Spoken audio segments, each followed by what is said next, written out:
ना तुम्हारी नहीं सुन रहा है तो एक लोटा जल, एक दुर्वा और एक बेलपत्र, ये तीन चीजें लेकर जाओ। क्या क्या ले जाना है जम के बोलो जरा। एक लोटा जल, एक जम के दुर्वा और एक बेलपत्र, तीन चीजें लेकर जाओ। और तीन चीजों को सबसे पहले जो लोटा भर के जल लेकर गए हो वो गणेश जी का स्थान जानते हो ना सब लोग। अशोक सुंदरी के पास में जो गणेश जी का स्थान है, जैसे ये जलाधारी है, ये शिवलिंग है, बीच में अशोक सुंदरी है, ये गणेश जी का, थोड़ा रिटर्न बढ़ाओ बेटा, ये गणेश जी का स्थान है, ये षडानंद कार्तिकेय का स्थान है। समझना जरा अच्छे से समझ लीजिएगा। शिवलिंग, जलाधारी, अशोक सुंदरी, गणेश जी, कार्तिक। एक लोटा जल जब चढ़ाओ तो पहले गणेश जी का स्थान, फिर कटी भाग, फिर शिवलिंग। समझ में आ गया? गणेश जी का स्थान, कटी भाग, जलाधारी, फिर शिवलिंग। दुर्वा गणेश जी के स्थान पर समर्पित कर दो और बेलपत्री अशोक सुंदरी वाली जगह पर समर्पित कर दो। ये तीन चीजें अगर आप महादेव हो तो देवाधिदेव महादेव आपकी मन की कामना पूर्ण जरूर करते हैं, ये निश्चित। कोई पैसे नहीं दे रहा, अवश्य करें। कोई धन नहीं लौटा रहा, अवश्य करें। कहीं किसी कंपनी में आपका पैसा उलझ गया है, नहीं मिल रहा है, अवश्य करें, मिलेगा फल। लाखों रुपए डूब रहे हैं, एक बार करने में क्या जाता है, निकल आएगा पैसा। काम ना कर कर कर। रविवार की अगर प्रदोष पड़ जाए, कौन से दिन? रविवार की प्रदोष के दिन ये प्रयोग अवश्य कर कर देखिएगा। ज्यादा बार नहीं करना है, केवल एक ही बार करना, बाबा स्वयं कृपा करेगा। अगर आपको लगे कि मैंने व्यापार बदल लिया, एक बार बदला, कई लोग ऐसे भी होते हैं जो पैसा इकट्ठा करते हैं, धन एकत्रित करते हैं, और कोई व्यापार ऐसा कर लेते हैं जिस व्यापार में धन चले जाता है तो वो धन वापिस नहीं आता महाराज, वो व्यापार का धन वापिस नहीं आ पाता। तो बड़े दुखी होता है कि भाई मेरा गया हुआ पैसा नहीं आ रहा, मैं बड़ा कष्ट में हूं, मेरा खुद का ही आ जाए ना तो मैं निहाल हो जाऊं, मेरा अपना ही नहीं आ रहा जो गया हुआ है, तो मैं क्या वर्णन करूं, उसको क्या कहूं। व्यापार बदल कर देख लिए, धन भी हमारा कहीं डूब गया, आ नहीं रहा है, तो प्रयास करना। तीन स्थान पर चढ़ाई गई बेलपत्र हमें सुख का अनुभव करा देती। बहुत ध्यान लगाइए। पहला, अशोक सुंदरी की जगह। अब ये बेलपत्र जब भी आप चढ़ाएंगे तो रविवार की अगर प्रदोष पड़ जाए, कौन से दिन? रविवार की प्रदोष के दिन ये प्रयोग अवश्य कर कर देखिएगा। ज्यादा बार नहीं करना है, केवल एक ही बार करना, बाबा स्वयं कृपा करेगा। अपने मंदिर में, अर्थात अपने घर के पास कोई मंदिर हो, शिवालय हो, देवालय हो, जहां शंकर भगवान विराजमान हो, शिवलिंग हो, ऐसी जगह पर अवश्य करें। हमें कहीं दूर जाकर ये प्रयोग नहीं करना है, अपने अपने शिवालय, अपने जो घर के आसपास में शिवालय हो वो। एक बेलपत्र अशोक सुंदरी वाली जगह। अब उसको अशोक सुंदरी की जगह पर भी चढ़ाने का तरीका क्या है? जब हम बेलपत्र चढ़ाएंगे तो उस बेलपत्र को चढ़ाते समय आपकी जो बेलपत्र की डंडी है, वो बेलपत्र, रविवार प्रदोष के दिन का ये उपाय है महाराज, ये बेलपत्र की जो डंडी है, इस डंडी का भाग शिवलिंग की ओर होना चाहिए। ये जो डंडी है, इसका भाग अशोक सुंदरी पर जब चढ़ाएंगे तो शिवलिंग की ओर इसका भाग होगा महाराज। दूसरी, बेलपत्र को जब हम समर्पित करेंगे, जया, विषहरा, शामरीबारी, दौतली, देव। मान लो जलाधारी ऊपर नहीं है शंकर जी के, तो उसका स्मरण कर कर, पांचों कन्याओं का नाम लेकर, जया, विषहरा, शामलीबारी, दौतली, देव, इनका स्मरण कर कर शंकर भगवान के शिवलिंग पर बेलपत्र रखेंगे। बेलपत्र कहां रखना है? आप अगर यहां बैठे हो तो आपके विपरीत में डंडी का मुख होना चाहिए। ये बेलपत्र की जो डंडी है इसका मुख आपके विपरीत में हो। आप यहां बैठे हो तो डंडी उधर होगी, आप इधर बैठे हो तो डंडी का मुख इधर होगा, आप उधर बैठे हो तो डंडी का मुख इधर होगा। आपके ठीक विपरीत की ओर डंडी का मुख हो। ये दो जगह बेलपत्र समर्पित करने के बाद तृतीय बेलपत्र शिवलिंग की जो जलाधारी है, जहां पर भगवान शंकर का शिवलिंग रखा है, वहां स्पर्श कराकर, केवल छुआना है, स्पर्श कराकर बेलपत्री के पेड़ के नीचे ही कोई कंकर हो, कोई शंकर हो या कोई मिट्टी का ढेला हो, नी हो, तो वहीं मिट्टी को थोड़ी सी ऊंची कर कर एक बेलपत्र बैठकर इस बेलपत्री की डंडी जड़ की ओर, मतलब जो वृक्ष होता है उस ओर इस डंडी का मुख होना चाहिए। ये 3 रविवार के प्रदोष के दिन शंकर भगवान पर चढ़ाई गई बेलपत्र से हमारा गया हुआ धन भी पुनः आने का रहता है और हमारा जो व्यापार बार बार बंद हो रहा है, शिव की कृपा से एक बार चालू तो चालू हो ही जाता है। दुनिया में जाकर बोलिया है, जगह जगह जाकर प्रार्थना कर ली, निवेदन कर लिया, तो भी तुम्हारा अगर कोई काम ना बने तब एक काम जरूर करना, एक बेलपत्र, एक शमी पत्र, एक कनेर का फूल देवाधिदेव महादेव को प्रत्येक प्रदोष के दिन शिवजी को जल चढ़ाकर समर्पित करना प्रारंभ कर दो। 2 या 3 प्रदोष निकलेगी, मेरा देवाधिदेव महादेव तुम्हारी झोली खुशी। देखिए, अगर प्रदोष का व्रत नहीं कर सकते, प्रदोष के दिन आप व्रत नहीं कर सकते, मान लो आपसे भूखा नहीं रहा जाए, प्रदोष का व्रत नहीं कर सकते, प्रदोष के दिन आप भूखे नहीं रह सकते, मंदिर भी नहीं जा सकते, दिया भी नहीं लगा सकते, तो शिव महापुराण की कथा कहती है कि प्रदोष के दिन, प्रदोष काल में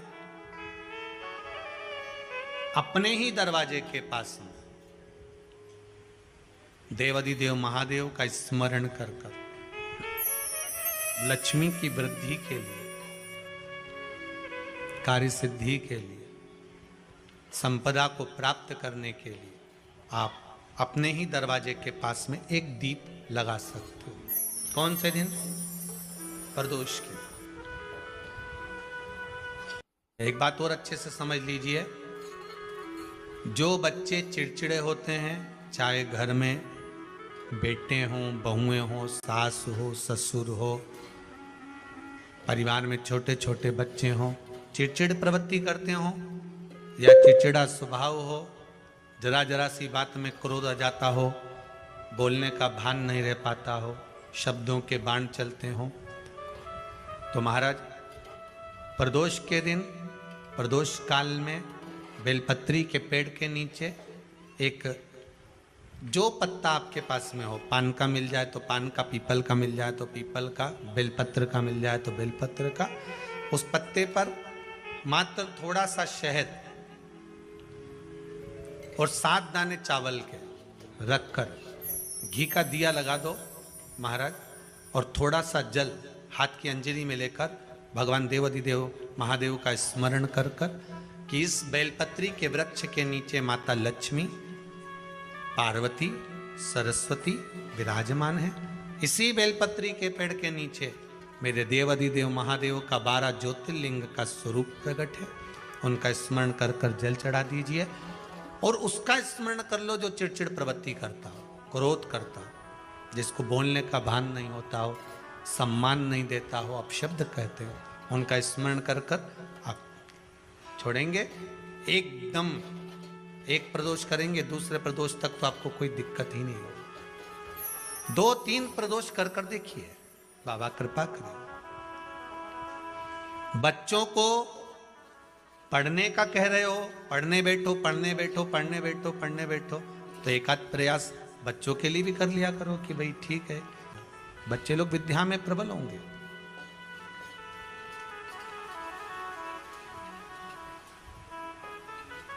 शिव उपासना का जो फल है वह 1000 गुना। दो तली का एक काम सबसे अच्छा है, यदि किसी लड़का लड़की ने आपस में विचार कर लिया कि तलाक हो रहा है, और लड़की ने या लड़के में से किसी एक ने विचार कर लिया कि मुझे तलाक नहीं लेना है, मुझे तो इसी वर के साथ में या इसी कन्या के साथ में रहना है, और अगर 2 बेलपत्र, 2 दुर्वा, 2 कनेर के पुष्प हाथ में लेकर 1 लोटा जल शिव जी को समर्पित कर कर अगर 2 तली का नाम लेकर ये एक साथ शिवलिंग पर चढ़ा दिए जाएं, तो वो प्रदोष के दिन अगर इसको चढ़ाया गया है तो लड़का लड़की का तलाक नहीं होता, आपस में प्रेम बनना प्रारंभ हो जाता है।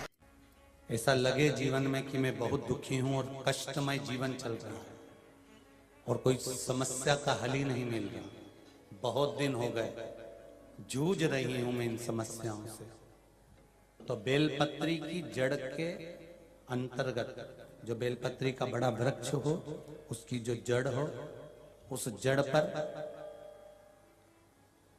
लाल चंदन घिसकर या लाल चंदन से कटोरी में घिसकर लेकर जाएं।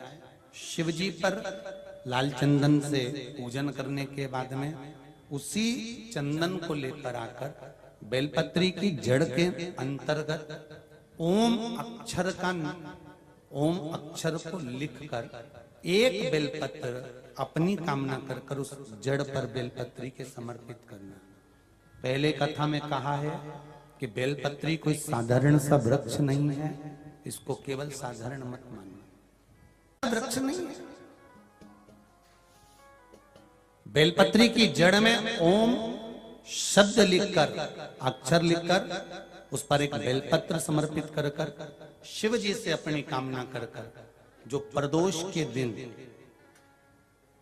प्रदोष काल के अंतर्गत बेलपत्री के वृक्ष की पूजन कर कर ये नाद कर कर, ओम अक्षर का नाद कर कर स्मरण कर कर आता है। ज्यादा से ज्यादा कहेंगे तो 4 दिन, 5 दिन में या 6 दिन में मेरा देव अधिदेव महादेव जो समस्या और टेंशन जिंदगी में चल रहा होता है उससे थोड़ा बहुत तो निजात मेरा देव अधिदेव महादेव उसी समय करना प्रारंभ कर देता है। शिव कृपा होने लगती, पर चंदन लगा होना चाहिए शिवलिंग पर। पहले शिवलिंग पे चंदन लगाना है, उसके बाद लेकर जाना। कौन से दिन? जम के बोलो जरा। प्रदोष समय, प्रदोष काल। लग रहा है कि जूझ रहे हैं हमारे जीवन में, बहुत बहुत टेंशन, बहुत समस्या।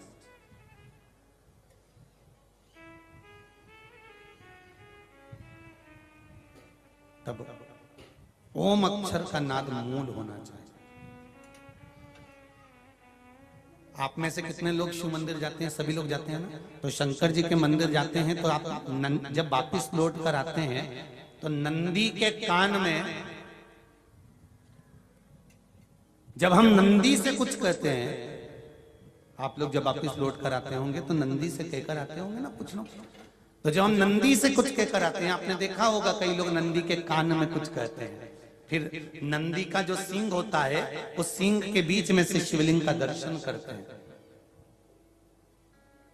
तो नंदी को जब कोई बात कही जाती है, नंदी से जब कुछ कहा जाता है कि हमारी बात शिवजी तक पहुंचाना, तो उसमें सबसे पहला अगर नाद करा जाता है नंदी के कानों में तो ओम का नाद करा जाता है। आप सीधे जाकर अगर कहेंगे नंदी को कि हमारी ये बात है, आप वहां तक पहुंचा देना, तो नंदी उस बात को कहे चाहे नहीं कहे, पर जब आप नंदी के कान में ओम कहने के बाद में अपने हृदय की बात कहते हैं, तो जैसे एक पत्र आपने भेजा और पत्र को तुमने लिफाफे के अंदर रख दिया, रखने के बाद में तुमने एड्रेस भी लिख दिया, समझ लेना बहुत अच्छे से। एड्रेस लिखने के बाद में तुमने अपना मोबाइल नंबर भी लिख दिया, सब कुछ कंप्लीट कर दिया। अब इस लिफाफे को तुमको भोपाल भेजना है सागर से, और तुमने ले जाकर इस लिफाफे को डाकघर के डब्बे में डाल दिया। लिफाफा जाएगा, जम के बोलिए। एड्रेस पूरा लिखा है, पीछे तुम्हारा नाम भी लिखा है, मोबाइल नंबर भी लिखा है, सब कुछ लिख दिया, पर लिफाफा जाएगा नहीं। क्यों नहीं जाएगा? क्योंकि उस पे टिकट चिपका नहीं है। 15 पैसे का, 10 पैसे का, 25 पैसे का, या 1 रुपए का, या 2 रुपए का, उस पे अगर कोई टिकट चिपका होता फिर आप उसको डालते तो जाता कि नहीं जाता? चले जाता। ये ओम सनातन धर्म के अंतर्गत जितने भी मंत्र होते हैं, जितने ब्राह्मण मंत्र का उच्चारण करते हैं, जितने ब्राह्मण मंत्र पढ़ते हैं और मंत्र का उच्चारण करते हैं, उसमें ओम का नाद क्यों करते हैं?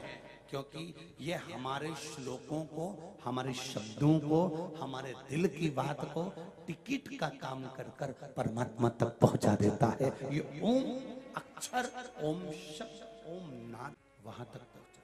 कभी कभी बेलपत्र देखना, जब बेलपत्र आप समर्पित करते हैं तो ऊपर वाली जो पत्ती होती है उस पे ओम लिखते हो। कई किसी किसी को लिखते हुए देखा होगा, चंदन से, पीले चंदन से, लाल चंदन से। सबसे मूल 3 पत्तियों में बीच वाली जो पत्ती उस पे ओम लिख दिया, फिर इधर वाली में लिख दिया नमः, इधर वाले में लिख दिया शिवाय। कभी आपने देखा कि इधर वाली पत्ती में ओम लिखा हो, इधर में नमः लिख दिया हो, इधर में शिवाय लिख दिया हो? नहीं, लिखने वाला लिखेगा, क्योंकि जो विद्वान होता है, चतुर होता है, जिसमें विद्वत्ता होती है, वो सबसे ऊपर वाली पत्ती में ही ओम लिखेगा, क्योंकि उसको मालूम है ये ब्रह्मा है, ये विष्णु है और ऊपर शिव है। इन दोनों का समावेश ओम में है, इसलिए वो सबसे पहली पत्ती में ओम ही लिखता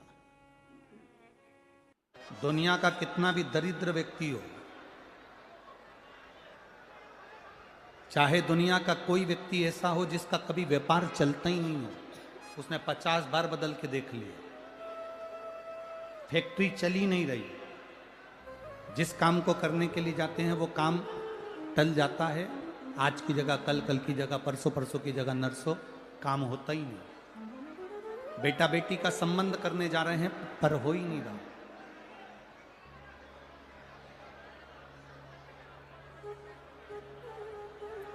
कितना भी दरिद्र से दरिद्र व्यक्ति हो, कितना भी दीन से दीन व्यक्ति हो, एक नियम वो अगर अपनी जिंदगी में बना ले,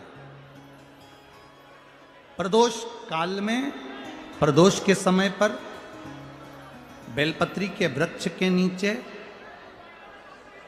एक बार जाकर नमन करना